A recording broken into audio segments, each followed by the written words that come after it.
Outer Banks, paradise on Earth. It's a sort of place where you either have 2 jobs or 2 houses, 2 tribes, 1 island. We might not be Pogues, but we have the same mission, to have a good time all the time. So woogity woogity woogity, stay with us until the end as we have some really interesting news to share with you. Ah shit! Ah piece of shit thing, man! Hey! What, man? You probably have some shows that you would watch 100 times. You're either a Friends trivia expert, or maybe you know every line of Seinfeld and all the shows like The Office in your queue. Anyway, there are days when you're on the hunt for something new, a new show that could compare to the previously mentioned. If you're here watching this video, you're probably like us, you have an Outer Banks obsession. Between the insanely beautiful scenery and the wildly lovable characters, you can't help but get sucked into the world made in OBX. It's very obvious that this show is presenting something really close to the shoemakers' lives, and that's true. I've been kidnapped, I need...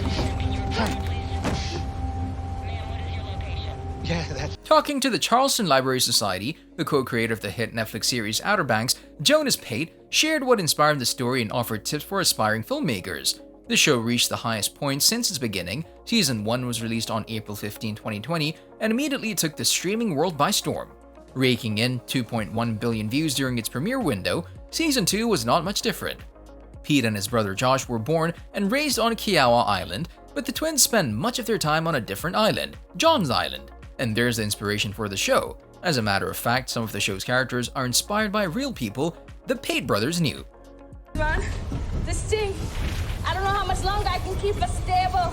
I should go talk to the captain. We cherry-picked a lot of things that happened to us in high school and put it in the show. There are lots of scenes that were very inspired by things that we did, said Pete. Now let's get back to the story. During these 2 seasons, there were so many ups and downs, so many twists, and that's exactly what the audience was expecting from this adventure mystery show. So let's never say the show isn't full of surprises. The leader of the Pogues, John B., was a fugitive, then a prisoner, and then an exonerated man. We saw Pope find the family heirloom, and Kiara was kicked out of her family home by her parents, which is one big golden cross.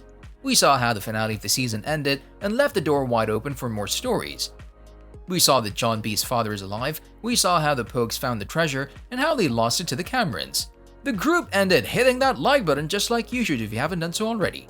No really, the group ended on an abandoned island, which they called Poguelandia.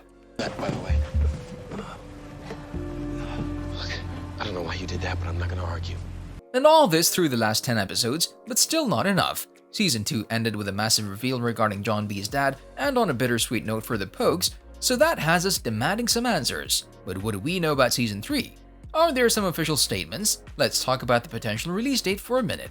It's been nearly a year since we watched the last episode, John B. and his friends on their treasure hunting journey. Our favorite Pogues narrowly escaped on a lifeboat and survived a shootout aboard the coastal venture in Season 2 finale.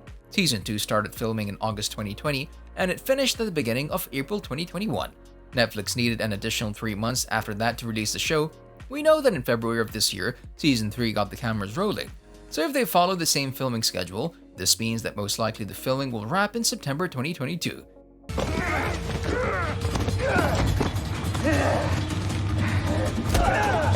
Having said that, we might see John B. and his crew in December this year. Even if the show is done, there's a chance that Netflix won't release the series in the winter. The streamer might choose to wait, but let's hope this won't be the case with Outer Banks. Now let's talk about the cast list. Most likely the majority of the existing cast will reprise their roles in the next season.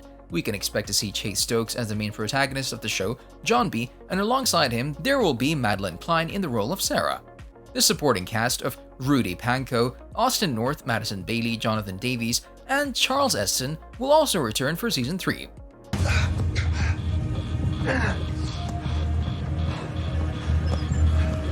We even found out some interesting news on what happens behind the scenes. Elizabeth Mitchell, who plays the scheming Carla Limbry in the series, in an interview with Metacritic said, "I do get to hang out with Big John quite a bit, which is lovely because he's terrific, and this partnership was teased in the final scene of Outer Banks Season 2.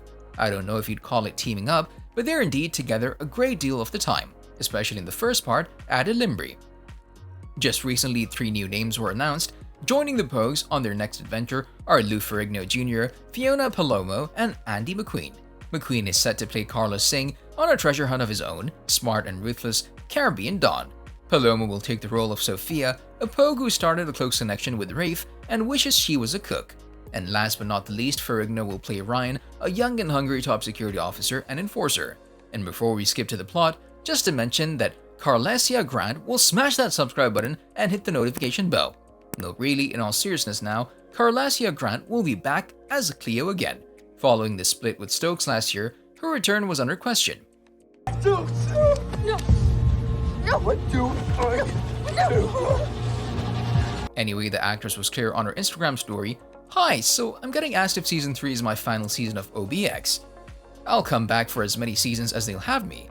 I love my job, and there's not a day that goes by that I'm not grateful for it and for everyone who has watched it.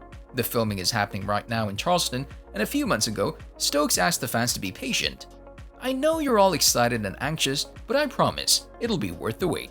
So with that being said, please respect our process. Now let's talk about the plot."